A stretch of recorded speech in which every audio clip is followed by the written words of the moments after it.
Bonjour Hervé Favre de La Voix du Nord, Bonjour. régulier de cette émission. Merci d'être avec nous ce matin. Et bonjour Jean-Jacques Faré. On parlait photo à l'instant. Vous êtes directeur artistique de Tous les Jours Curieux, TLJC. C'est un magazine, une appli numérique culturelle consacrée à la photo, justement. Absolument.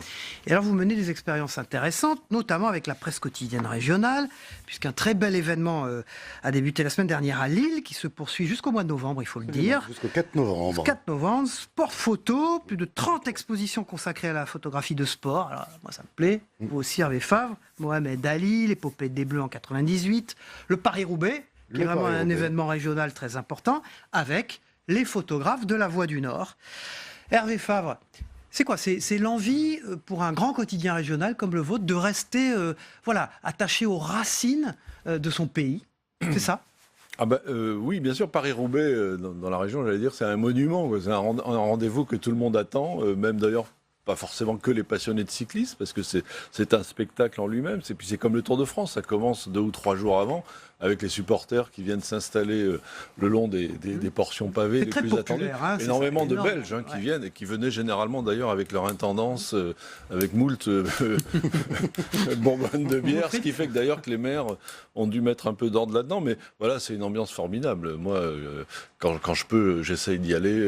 C'est un spectacle à ne pas manquer. Et je suis très content donc, que Jean-Jacques Faré ait pu mettre le projecteur sur cette exposition de photographes de La Voix du Nord qui raconte 60 ans, 40 ans d'histoire de cette épreuve mythique. Jean-Jacques Faré, justement, vous avez rencontré les photographes de La Voix du Nord pour votre numéro. Qu'est-ce qui vous a plu chez ces gens spéciaux dans les rédactions que sont les photographes, hein? C'est un autre monde. Vous avez dirigé le service photo de Libération. Vous les connaissez bien. J'ai travaillé au service photo de Libération. J'ai travaillé aussi au service photo de Télérama. Ce qui nous a plu d'abord, c'est de mettre au crédit de Jean-Denis Walter, qui est le directeur artistique de cette manifestation, qui n'est pas encore un festival, mais qui le deviendra peut-être. Ce qui nous a plu, c'est qu'effectivement, il a mis en avant les photographes d'un quotidien régional, ce qui ne se fait pratiquement jamais.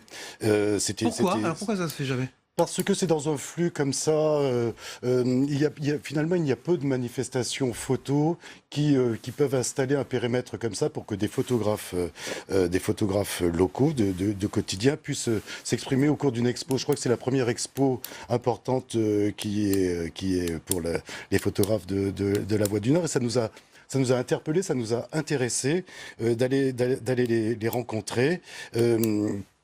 De découvrir le travail, de l'accompagner. L'expo est vraiment On voit quelques superbe. photos derrière vous, là, 80, le drapeau jaune signale aux concurrents qu'il a un obstacle sur la route. Absolument. Ça, c'est le Paris-Roubaix. Paris-Roubaix, il se passe toujours quelque chose, avec notamment l'histoire du train qui arrive au mauvais moment, Absolument. avec les coureurs qui doivent s'arrêter. C'est un... Et on a publié un très bel entretien avec un des photographes qui s'appelle Stéphane Morten, qui est le chef adjoint du service photo, qui en est à son 16e Paris-Roubaix. Alors on s'est dit, son 16e Paris-Roubaix, c'est finalement, ça y est, il y a une forme de routine. L'entretien est formidable parce que pas du tout. Stéphane Morten se pose exactement les mêmes questions au bout du 16e Paris-Roubaix que le premier. Est-ce que je suis bien placé? Est-ce que j'ai la bonne optique? Est-ce que les coureurs, qu'est-ce qui se passe sur la course? Est-ce que je vais avoir effectivement dans ces passages-là le vainqueur? Qu'est-ce qui va se passer? Pour lui, c'est pratiquement une journée en apnée. Il est sur la moto, il nous racontait que quand il arrivait à la rédaction, il devait laisser un moment avant de commencer à visionner ses photos, parce qu'il avait besoin d'un sas de décompression tellement la journée avait été intense. Donc c'est très important. Moi, je suis admiratif, hein, effectivement. J'imagine faire Paris-Roubaix, prendre des photos sur une moto, donc dans des positions acrobatiques, sur des routes qui sont quand même dangereuses. Moi, je tire mon chapeau. Voilà, cette photo est extraordinaire de Georges Incapi, qui est complètement prise par Philippe Pochet. Par Philippe Pochet, le patron aujourd'hui du service. Et on voit patron du service photo de La Voix du Nord. Et on voit toute la difficulté de l'épreuve. Georges Incapi, c'était quand même un grand bonhomme. Un beau palmarès. Il arrive à Roubaix complètement épuisé. Et il met 20 minutes avant de se lever pour aller prendre sa douche. Il revient de l'enfer, là. Il revient vraiment de l'enfer. Alors, bon, évidemment, quand on parle de l'enfer du Nord, les gens du Nord sont toujours un peu réticents, mais bon, les pavés, oui, c'est l'enfer pour Les pavés, c'est l'enfer. un cycliste. Moi, j'ai c'est une question un peu économique, Hervé Favre. Les photos comme ça, les services photos, les fonds photographiques, ça a une vraie valeur. C'est un actif aujourd'hui. C'est un Pour la patrimoine. presse oui, quotidienne bien sûr, régionale, oui, pour oui. la Voix du Nord, Tout à fait. c'est presque toute l'histoire de la région Bien sûr. depuis des dizaines d'années. Et il faut signaler quand même que la Voix du Nord a toujours eu un service photo important. Aujourd'hui, c'est une vingtaine de photographes basés à Lille pour une partie, et puis sur toutes nos zones de diffusion, du littoral, de l'Artois, du Valenciennois. Et donc, c'est une richesse. Et on a cette rubrique, justement, quotidienne, Ouais. qui s'appelle Le Regard. Ouais, alors aujourd'hui, Et- vous avez pas évident d'être original, il dit. Oui, parce le que voilà, photographe. c'est la Voilà. photo d'un homme d'affaires qui se promène apparemment sur un bâtiment Ouais. très gris. Ça, très c'est dans la sombre. page région de Dans la de page- Voix c'est du la Nord. première page région, c'est la photo d'ouverture du journal Mmh. après la une. Et c'est une rubrique très regardée parce que ces photographes qui se promènent tous les jours dans des lieux qu'on a vus nous 100 fois, ils arrivent toujours à trouver quelque l'angle, chose. le regard qui va capter l'attention. Et c'est une rubrique très très plébiscitée par nos lecteurs. Et dans la nouvelle formule de la Voix du Nord, donc depuis... On la voit derrière vous, Voilà. cette rubrique. La photo, on a donné de la dimension à la photo, parfois au détriment du texte, diront certains, mais c'est un élément aussi de dynamisme dans la maquette. C'est quoi? C'est le choc des photos? Oui, alors le poids des mots, le choc des photos, mais ça, c'est déjà pris, ça. Oui, mais ce qui est intéressant, c'est que vous avez un prolongement numérique de ces reportages. Alors, ouais, absolument. Et ça donne une bouffée d'air aux photographes qui sont toujours un peu râleurs en disant on n'a pas assez de place, etc. Il y a une économie pour la photo maintenant ou pas? Il y a une économie pour la photo, il y aura toujours une économie pour la photo. Non, mais parce qu'on dit que les elle se grandes agences de réduit, photo, forcément. évidemment, ont disparu, Mm. que cette culture de la photo, du scoop, se paye beaucoup moins bien. Est-ce que c'est vrai, Jean-Jacques Alors Faré? oui, c'est vrai parce que de toute façon, et c'est comme ça, c'est que la presse écrite est en crise depuis une vingtaine d'années, donc elle a réduit la voilure et dans les premiers postes, je dirais, qui se sont supprimés, c'est évidemment les photographes et les services photos. Ce n'est pas le cas de la Voix du Nord ou des journaux ou des quotidiens régionaux qui gardent un vrai réservoir de lecteurs. Parce qu'effectivement, Donc, le développement numérique maintenant ouvre une nouvelle fenêtre aux photographes. On a plein de galeries photos sur le site que je vous Absolument. invite à aller regarder. Oui. L'Instagram est formidable. Bien sûr.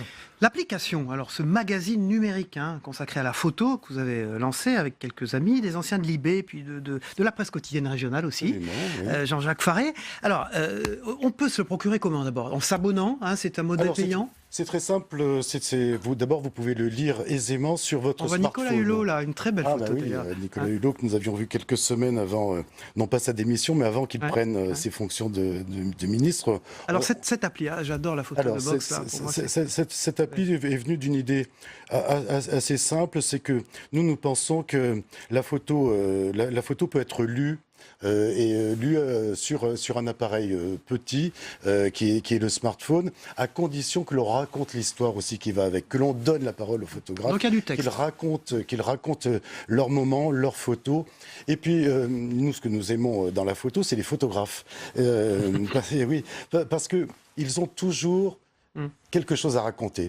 C'est amusant parce que dans la rédaction de La Voix du Nord, il y a le grand plateau comme ça de la rédaction.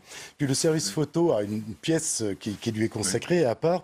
Et je pense que s'ils sont un peu à part parce qu'évidemment, ils doivent raconter sans cesse, être bruyants et se raconter entre eux le moment, les photos. Et c'est ce qui nous plaît. Pendant que vous parlez, on voit la manière dont on se sert de cette appli. C'est ultra facile. J'allais vous dire, voilà, quand on n'est pas un fanat, un geek de ces applications, on y arrive facilement. C'est pas Aussi simple que de feuilleter un journal. C'est pas besoin. Alors nous l'avons conçu comme un vrai magazine, comme un magazine papier, mais sur du numérique. C'est-à-dire que vous pouvez faire défiler comme pour les réseaux sociaux, cliquer sur les photos. En plus, il y a une partie gratuite très importante. Donc nous surtout sur ce qui concerne l'actu, les festivals, etc. C'est simple d'emploi, c'est amusant. Vous pouvez le lire hors connexion. Et puis c'est ludique, tout simplement. Alors, on est à la veille d'un Sans week-end. prétention. Donnez-nous quelques événements photos, par exemple, vous conseilleriez à nos téléspectateurs de voir dans la région, on va dire, pour Alors, commencer. Alors, qu'est-ce qu'il y a? Très, très vite, Alors l'essentiel. très vite, là c'est un peu la saison des festivals. Si vous habitez vers Valence, vous allez à Chabeuil, qui est à 20 km de Valence, pour les rencontres de Chabeuil, 30 expos qui sont proposées. Vous êtes toulousain, vous allez à Manifesto qui commence ce soir, qui est un très beau festival qui dure 15 jours. Si vous êtes à Nantes, il y a la Quinzaine. Voilà, si vous êtes à Barreau, dans Charente, il y a Bar Objectif qui est absolument formidable.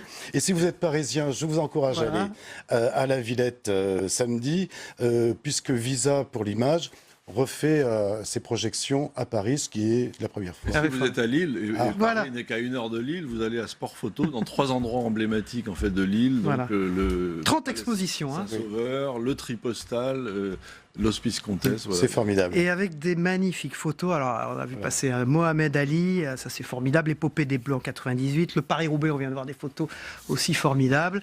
Merci beaucoup, Jean-Jacques Faré. Tous les jours curieux, TLJ, je dis si, mais c'est C. Une appli, un magazine numérique consacré à la photo. Et vous êtes un ancien de l'IB, du service photo. Vous êtes plusieurs à avoir fait ça, dont des photographes et des journalistes de la presse quotidienne régionale. Hervé Favre, ils se battent pour sauver un patrimoine. On vous en dit plus aujourd'hui dans La Voix du Nord, d'ailleurs, en plein loto du patrimoine.